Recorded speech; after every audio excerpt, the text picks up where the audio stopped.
Revolução Francesa. Episódio 1. A França em ruínas, antes da Revolução ter nome. Antes do sangue, antes das guilhotinas, dos gritos, das multidões nos palácios, a França já sangrava. O ano é 1788. O inverno foi cruel. A colheita fracassou. Os campos estão secos, rachados, silenciosos. O trigo desapareceu. O pão virou artigo de luxo. E o povo passa fome. Faz fila por migalhas. Reclama em voz baixa, por medo. Morre de frio, de febre, de cansaço. Enquanto isso, no Palácio de Versalhes, o rei hesita, a rainha dança e a corte celebra como se o mundo lá fora não existisse. Os cofres estão vazios, a dívida explode, os credores batem a porta, mas não há mais de onde tirar. E quem paga a conta? O povo, sempre ele.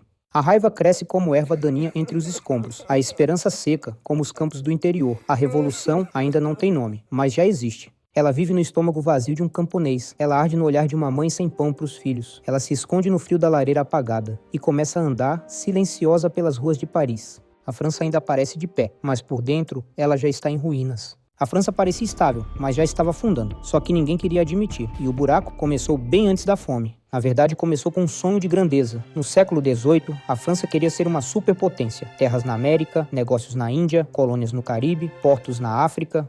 O problema, manter um império desse tamanho custa caro, muito caro. Em 1756, começa a Guerra dos 7 Anos. França e Inglaterra se enfrentam, não só na Europa, mas na América, na Ásia, no mar. Foi quase um ensaio das guerras mundiais. 7 anos de batalhas, navios afundando e colônias pegando fogo.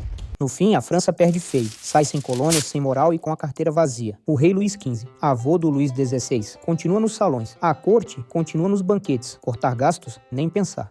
E para resolver a conta, mais impostos. E adivinha quem paga? Sabe aquela história de não tenho nem para pão? Na França do século XVIII, era literal. O povo trabalhava no campo, plantava, colhia, e o que sobrava? Imposto. Sempre imposto. Você devia trigo? Vinha o coletor. Devia sal? Prisão. Devia impostos? Prisão de novo. Dívida? Prisão. Respirou? Provavelmente imposto também. Enquanto isso, a corte de Versalhes fazia baile à fantasia. Vestidos de rainha, perucas maiores que muito arranha-céu por aí, vinho derramando. E problemas, só se fossem os da ópera encenada no salão. Luís XV já tinha partido dessa para melhor, mas deixou um presente para o neto. Um país quebrado com um povo esgotado. E o povo, ainda calado, sem pão, sem força e sem rede social para reclamar. O máximo que se ouvia era o estômago roncando, em coro. Só que até o silêncio tem limite, e quando todo mundo percebe que tá ferrado junto, a coisa começa a ferver. No meio da insatisfação, o rei não sabia o que fazer. Luís XVI subiu ao trono em 1774, aos 19 anos. Era um homem tímido, indeciso, mais interessado em marcenaria do que em política.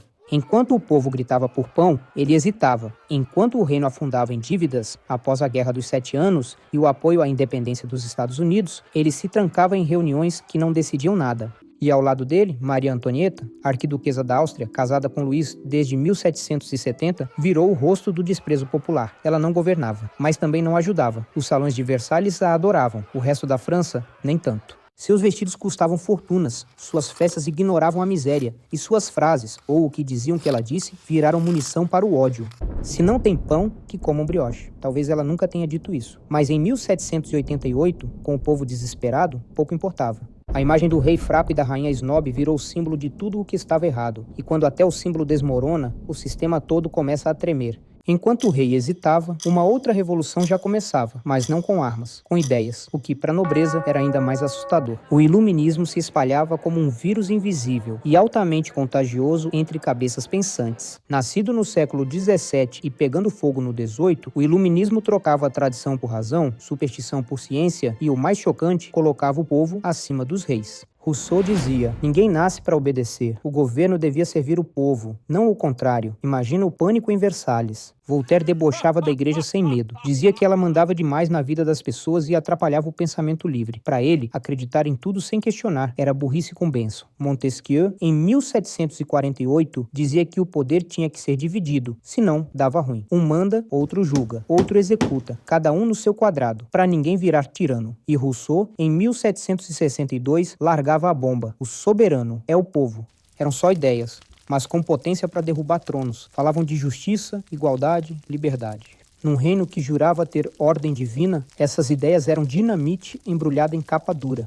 e não ficaram nas bibliotecas. Desciam escadas, atravessavam mercados, entravam nos cafés, sem nem pedir licença, e passavam de mão em mão entre gente que tinha mais fome do que livros. Em 1789, a França tinha tudo que um país não deve ter: cofres vazios, dívidas até o pescoço e um povo faminto disputando pão como se fosse ouro, literalmente. O preço do pão disparou. Teve gente invadindo padaria, mas não para comprar croissant, era para pegar comida na marra. O rei estava encurralado, tão no aperto que teve uma ideia desesperada: convocar os Estados Gerais. Traduzindo, resolveu chamar o povo para conversar. Spoiler, era melhor não. Os Estados Gerais eram tipo um grande conselho nacional, medieval. 3 grupos sentavam à mesa: o clero, aqueles com linha direta com o céu, a nobreza, os donos da festa, e o terceiro estado, todo o resto da França: camponeses, artesãos, comerciantes, advogados, o padeiro da esquina, o barbeiro, sua tia, seu primo, enfim, 98% da população. E quem defendia esse povo? Gente como o advogado Maximilien Robespierre, o abade iluminista Emmanuel Joseph Sieyès, sim, tinha padre no meio, e o carismático Honoré Gabriel Riquetti, o conde de Mirabeau, um trio que prometia fazer barulho. Mas aí vem o truque: cada grupo tinha direito a um voto coletivo, ou seja, a elite unida fazia 2 contra 1 no povão, um clássico. Mesmo assim, o terceiro estado chegou animado. Sonhando com reformas, justiça tributária, mais voz. Achavam que finalmente seriam ouvidos. Que fofo. Os debates começaram e duraram pouco. Toda vez que o terceiro estado falava em igualdade fiscal, voto por cabeça ou qualquer ideia sensata, plau, veto, 1, 2, 3, placar final, sempre 2-1, elite 2, povo 1, o tempo todo.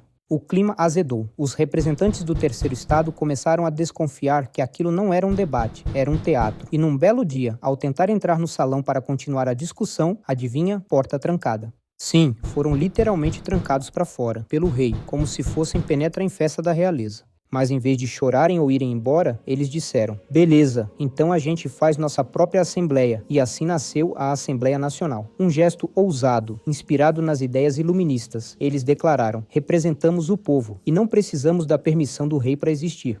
A nobreza caiu na risada, o rei ficou nervoso e o povo começou a prestar atenção.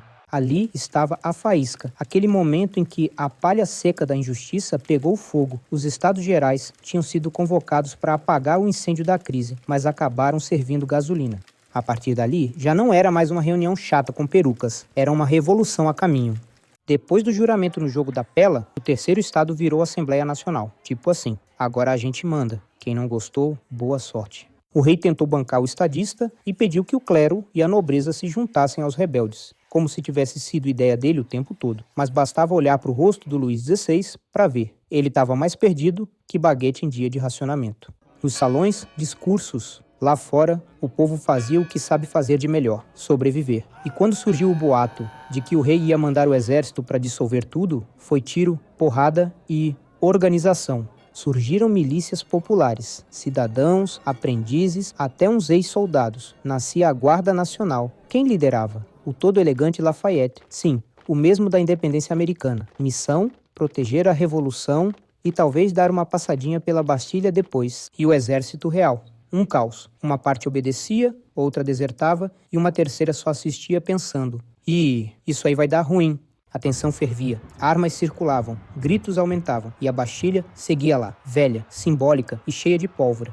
Luís XVI ainda achava que tinha o controle, pensou em ceder, depois em reprimir, mas a faísca já era incêndio. No próximo episódio, o povo se arma, as ruas pegam fogo e a Revolução Francesa finalmente ganha dentes. Curta e se inscreva para mais curiosidades históricas no Sua História, Nossa História.